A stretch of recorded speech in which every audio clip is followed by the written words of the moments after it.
संपत्ति हस्तांतरण करने का एक तरीका वसीयत है। दूसरा तरीका किसी भी संपत्ति को किसी को दान कर देना, दान विलेख बना देना या गिफ्ट डीड कर देना है। इसके अलावा भी प्रचलित कई तरीके हैं जिन तरीकों से संपत्ति को हस्तांतरित किया जा सकता है। जैसे कि कोई प्रॉपर्टी सही सलामत है और कोई व्यक्ति उसको किसी को बेचना चाहता है तो उसके लिए सेल डीड बनती है, और कोई व्यक्ति अपनी संपत्ति को मरणोपरांत किसी को देना चाहता है तो वो गुपचुप तरीके से किसी भी व्यक्ति के नाम से वसीयत कर सकता है। और अगर वो जीते जी अपनी संपत्ति को किसी को ऐसे ही गिफ्ट में देना चाहे, उपहार में देना चाहे, तो उसके लिए गिफ्ट डीड बनती है। इसके अलावा अगर कोई व्यक्ति चल फिर नहीं सकता या कोई मेडिकल प्रॉब्लम उसको होती है तो वो अपनी संपत्ति का हस्तांतरण पावर ऑफ अटॉर्नी के जरिए भी कर सकता है। आज के इस वीडियो में मैं आपको ये बताऊंगा कि वसीयत करने से संपत्ति का हस्तांतरण किस प्रकार हो सकता है और गिफ्ट डीड को करने से संपत्ति का हस्तांतरण किस प्रकार होता है,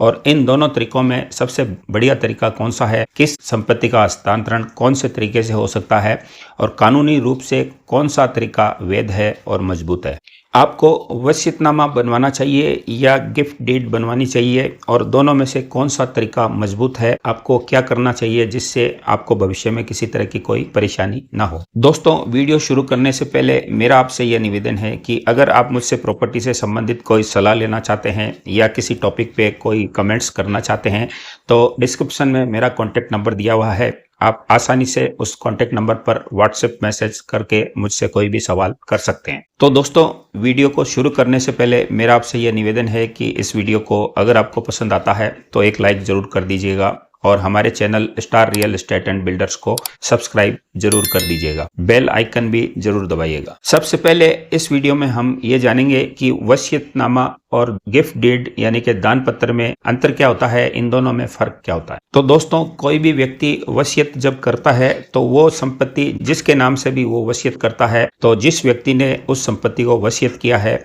उस व्यक्ति के मरणोपरांत उस वसीयत का फायदा जिसके नाम से वसीयत की गई है उसको मिलता है, और इसमें किसी भी तरह के पैसे का कोई लेन देन नहीं होता। एक तरह से अपनी संपत्ति को हस्तांतरण करने का तरीका वसीयत है, लेकिन किसी भी व्यक्ति के जीते जी उसकी संपत्ति को यूज में वो व्यक्ति नहीं ले सकता जिसके नाम से वसीयत की गई है। इसी के बजाय अगर हम बात करें गिफ्ट डीड की यानी कि दान अभिलेख पत्र की, तो दान अभिलेख पत्र जिस व्यक्ति ने आपको करना तय कर दिया है वो व्यक्ति जिस दिन आपके नाम से गिफ्ट डीड बना देता है उसी दिन से उस संपत्ति के मालिक आप हो जाते हैं। संपत्ति का सिर्फ हस्तांतरण किया जाता है यानी कि संपत्ति को उपहार में दिया जाता है, और उस संपत्ति के बदले में गिफ्ट करने वाला व्यक्ति कोई भी प्रतिफल प्राप्त नहीं करता, यानी कि उसके बदले में कोई भी पैसा प्राप्त नहीं करता है। क्योंकि उपहार में कोई भी चीज दी जाती है तो उपहार का मतलब हो गया फ्री में देना, गिफ्ट में देना या दान करना। गिफ्ट डीड जब भी बनाई जाती है तो उसमें किसी भी प्रकार का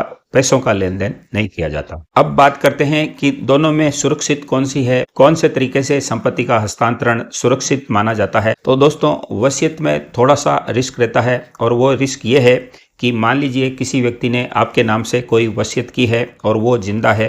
तो जब तक जिंदा है उस वसीयत की गई संपत्ति को आप छू भी नहीं सकते, आप उसका उपयोग नहीं कर सकते या कुछ उसका जो भी आप करना चाहते हैं वो नहीं कर सकते। इसके अलावा आपके मन में ये डर हमेशा रहेगा कि वसीयत जिसने की है वो अपनी वसीयत को कभी भी बदल सकता है, हेर फेर कर सकता है, कोई नई वसीयत किसी और के नाम से लिख कर दे सकता है। मान लीजिए जिसने वसीयत आपके नाम से की है और वो आपके क्रियाकलाप से संतुष्ट नहीं है तो वो एक नई वसीयत किसी और व्यक्ति के नाम बना सकता है, और इसमें जो वसीयत लास्ट में बनी जाती है और उस व्यक्ति की मृत्यु हो जाती है तो अंत में जो वसीयत उसने निष्पादित की थी उस वसीयत के अनुसार वो संपत्ति हस्तांतरण होती है। तो इसमें आपको ये बात का डर हमेशा रहेगा कि जिस व्यक्ति ने मुझे वसीयत करके दी है उसका अगर मन बदल गया तो वो उस वसीयत को चेंज कर सकता है या किसी अन्य के नाम से करके जा सकता है। तो ये डर हमेशा रहेगा, और अगर किसी व्यक्ति ने मरणोपरांत आपके नाम से मान लो वसीयत करके दी है और कुछ दिनों बाद आपकी बातों से वो संतुष्ट नहीं रहा तो उसने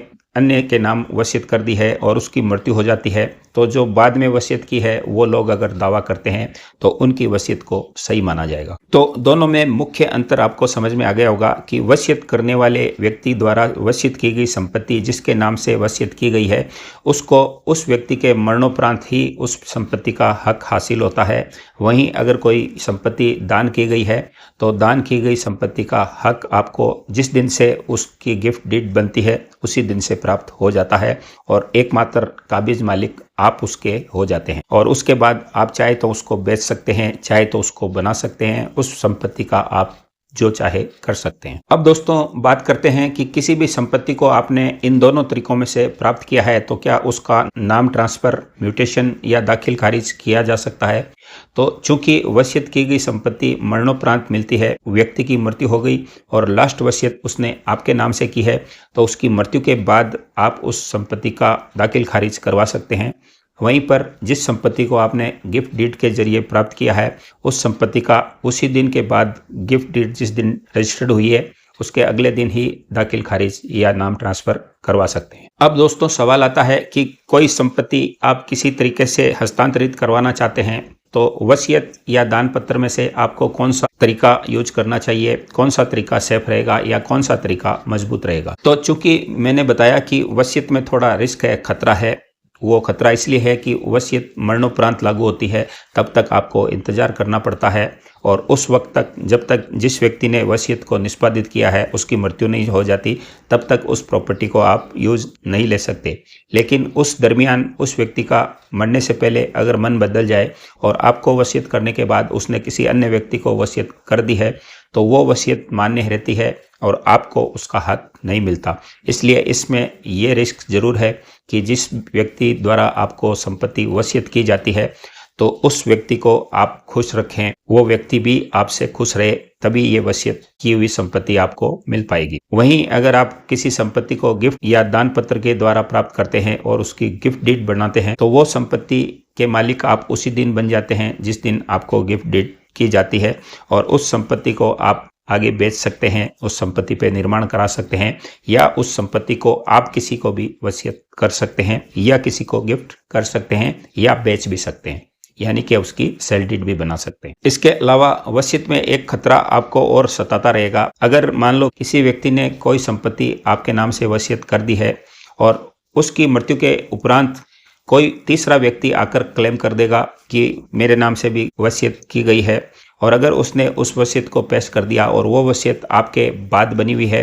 तो उस संपत्ति पे आप कुछ नहीं कर पाएंगे और उस संपत्ति का मालिक वो व्यक्ति होगा जिसको बाद में वसीयत की गई है। अब इन दोनों में मोटा मोटा अंतर जान लेते हैं और मोटा मोटा अंतर ये है कि वसीयत की गई संपत्ति आपको मरणोपरांत मिलती है, इंतजार करना पड़ता है और उसमें कोई भी वारिस नया पैदा हो सकता है। वहीं गिफ्ट की गई संपत्ति आपको हाथों हाथ मिल जाती है और जिस दिन रजिस्टर्ड होती है उसके तुरंत बाद उस संपत्ति को उपयोग और उपभोग आप कर सकते हैं। और जहाँ पर नाम ट्रांसफर और म्यूटेशन या दाखिल खारिज की बात आती है तो वसीयत की गई संपत्ति को मरणोपरांत दावा करके फिर अपना नाम ट्रांसफर उसमें करवा पाते हैं। वहीं पर गिफ्ट डीड की गई संपत्ति का नामांतरण आप तुरंत करवा सकते हैं। अब इसमें दोस्तों एक फर्क और है कि किसी भी वसीयत की गई संपत्ति में किसी भी तरह के पैसों का कोई लेन देन नहीं होता, सिर्फ वो व्यक्ति उसको एक वसीयत कर देता है कि उसके मरणोपरांत वो संपत्ति उसको मिल जाए। वहीं पर गिफ्ट डीड में किसी भी संपत्ति का हस्तांतरण उपहार स्वरूप देकर उसकी गिफ्ट डीड बनाई जाती है और इसमें भी किसी भी प्रकार के पैसों का लेन देन बिल्कुल नहीं किया जाता, क्योंकि इस संपत्ति को भी उपहार स्वरूप दिया जा रहा है, फ्री में दिया जा रहा है और एक तरह से गिफ्ट में देकर उसकी गिफ्ट डीड बनवाई जा रही है। तो दोस्तों इस वीडियो में ये बात आप समझ गए होंगे कि किसी भी संपत्ति को आपको वसीयत करवाना चाहिए या गिफ्ट डीड बनवाकर, दान पत्र बनवाकर उस संपत्ति को हासिल करना चाहिए। और दोनों में मोटा मोटा क्या अंतर है वो अंतर भी आप अच्छे तरीके से समझ गए होंगे और संपत्ति ट्रांसफर करने के जो बाकी तरीके हैं उन तरीकों से ये दोनों तरीके किस प्रकार भिन्न हैं ये अंतर भी आपको समझ में आ गया होगा। अब इसमें एक सवाल आता है कि किसी भी प्रॉपर्टी को हस्तांतरण करने के जो सारे तरीके हैं उन सब तरीकों में सबसे मजबूत तरीका कौन सा है। तो दोस्तों सबसे पहला नंबर जिस तरीके का आएगा वो तरीका है किसी भी प्रॉपर्टी को रजिस्ट्री के जरिए खरीद करना, यानी कि बेनामा बनाना या उसकी सेल डीड बनवाना। इस सेल डीड में पैसों का लेन देन होता है और एक तरह से प्रॉपर्टी को सेल किया जाता है, बेचा जाता है। ये सबसे मजबूत डॉक्यूमेंट्स होता है और सब रजिस्ट्रार ऑफिस में रजिस्टर के जरिए ये किया जाता है। बाकी के डॉक्यूमेंट्स भी सब रजिस्ट्रार ऑफिस में रजिस्टर्ड होते हैं, गिफ्ट डीड भी रजिस्टर्ड होती है, पावर ऑफ अटॉर्नी भी रजिस्टर्ड होती है, या वसीयत है तो उसको भी रजिस्टर करवाया जा सकता है। लेकिन सबसे मजबूत तरीकों में सबसे पहले सेल डीड का नंबर आएगा और उसके बाद गिफ्ट डीड सबसे बेहतर और सुरक्षित तरीका है किसी भी संपत्ति को हस्तांतरण करने का। और सेल डीड और गिफ्ट डीड में जो फर्क है वो यही है कि सेल डीड में किसी भी संपत्ति को बेचा जाता है और उसके बदले में पैसों का प्रतिफल लिया जाता है। वहीं पर गिफ्ट डीड में किसी भी संपत्ति को उपहार स्वरूप दिया जाता है और उपहार में दी गई प्रॉपर्टी का कोई भी प्रतिफल नहीं लिया जाता, फ्री में दिया जाता है। दोनों में मोटा मोटा अंतर यह है। और वसीयत और गिफ्ट डीड में जो मेन बड़े बड़े अंतर थे वो मैंने इस वीडियो में आपको बता दिए हैं। तो प्रॉपर्टी हस्तांतरण करने के जो बाकी सारे तरीके हैं उसमें से अगर आपको कोई संपत्ति फ्री में गिफ्ट में देना चाहे तो आपको गिफ्ट डीड ही करवाना चाहिए और ये एक मजबूत किसी भी संपत्ति को हस्तांतरण करने का तरीका होता है। और इसमें आप तुरंत फुरंत से उस प्रॉपर्टी के, उस संपत्ति के मालिक बन जाते हैं और उसके बाद उस संपत्ति को आप बेच सकते हैं, किसी को वसीयत कर सकते हैं या आप भी किसी को गिफ्ट कर सकते हैं। लेकिन वसीयत करवाने में एक रिस्क है और वो रिस्क ये है कि वसीयत करने वाले की मृत्यु के बाद या वसीयत करने के बाद कोई दूसरे व्यक्ति के नाम से वसीयत को और किया जा सकता है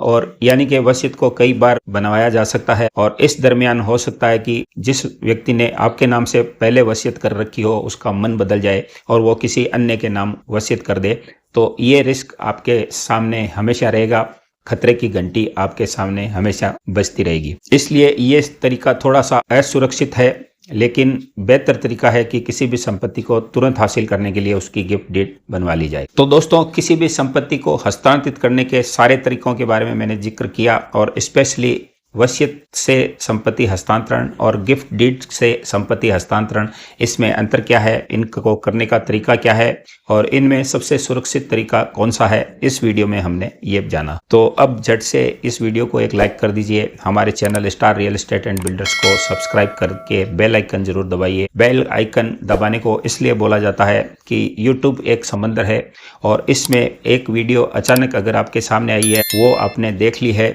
तो ज़रूरी नहीं है कि उसी व्यक्ति की वीडियो आपके सामने वापस से आए। तो बेल आइकन अगर आप दबाएंगे तो वो वीडियो यानी उस व्यक्ति की वीडियो आपके सामने बार बार आएगी। तो ये वीडियो अगर आपको पसंद आती है तो बेल आइकन ज़रूर दबाएं, हमारे चैनल को सब्सक्राइब ज़रूर करें। मिलते हैं हम आपसे नेक्स्ट वीडियो के साथ, तब तक के लिए नमस्कार, जय हिंद।